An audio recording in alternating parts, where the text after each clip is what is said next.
We just saw the second open practice here on Franklin Field. Some we can talk about, a little bit we can't talk about. I know it's a major topic going on right now, but let's start with some standouts. And this Colorado running game, I think, is for real. Yeah. As much as I can say so, 10 days through fall camp to this point? Yeah. Micah Welch stole the show today. As you said, you told me, this offense is built for Micah Welch. That physical bowling ball style, he's showing it in practice. He's putting the hurt on some teammates in practice. Nah, for real. This is somebody in Micah Welch who is delivering punishment when he is running the football. And a lot of times, it's the other way around. Like, you think of defenders as the one giving out the punishment. But Micah Welch, God bless the people trying to tackle him in game and even in practice, right? We saw at least one time somebody tried to come up, put the pads on Micah, and they walked away a little gingerly. And Micah, he feeds off the contact, I think. And that's why I said it to you earlier. Like, as we know, Brendan Marion wants this offense to be physical. He wants them to run the football. And that really is what Micah Welch is all about. Like, with his physical running style and the way he kind of puts pressure and strikes fear, I think, into defenders not wanting to tackle him. You might be cool doing the first time, tackle him the second time. But by the third time he come in with a wide open hole, bursting through with momentum, defenses are going to get sick and tired of that. So Micah was a big standout today. I'll go stay in the running back room, DeKalon Taylor. Yep. I don't know if he's going to have more rushing yards or more receiving yards this year. Yeah. Because I think he's going to be just as involved in both facets of this offense as you could possibly think. Like, he is running hard. He is very obviously comfortable catching the ball out of the backfield as a former receiver. And Coach Brendan Marion is tapping into those unique skill sets that DeKalon Taylor has. So those two guys, and I would just say Brendan Marion is a standout as well from today. Absolutely. Just the way, like, you can see his creativity, you know, on the field. You know, with the way that he gets guys involved. Like, there are a couple plays today where you see a ball carrier streaking up the sideline, and I'm like, well, I didn't know who had the ball there on that. Yeah, because of the misdirection and the ball handling that the quarterback position requires in this offense.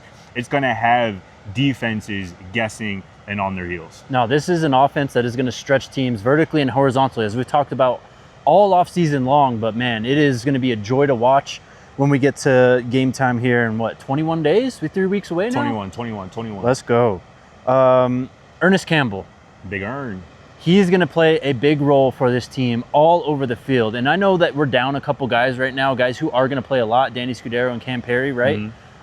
Those guys are still coming along as well. But Ernest Campbell, DeAndre Moore even too, he had some plays. But Ernest Campbell's role in this team is going to be for a playmaker, someone who just puts points on the board in different ways as well too, right?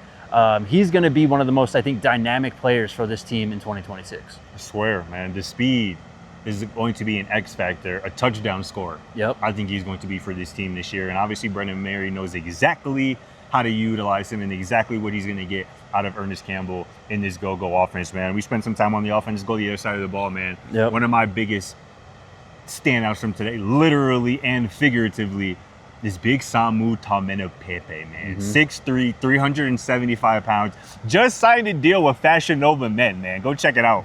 But he was out here looking like he just signed a deal, like he just inked a little contract. Like, he has really come along. I think this fall camp, these last 2 weeks, like being immovable, like beating double teams, eating double teams, like getting and living in the backfield, particularly in run situations. Like, as we know, the interior of the defensive line with Ezra Christensen's eligibility situation, it's a bit up in the air, right? It is a bit thin. But if you can get significant contributions from Samu the way it looks like you're going to get, he is going to be a big boost and benefit for this defense, particularly stopping the run in short yardage situations. I love it, man. I think that's what you really need him to be too, right? Be a space eater. If you can take up 2 gaps, eat up a double team, like, that's just play wrecking stuff. And if he can do that consistently, you know, whether or not you have Ezra, it's going to be great to have him and have someone to kind of fill that role for this team, kind of like what Block Bully was doing for them 2 years ago, right?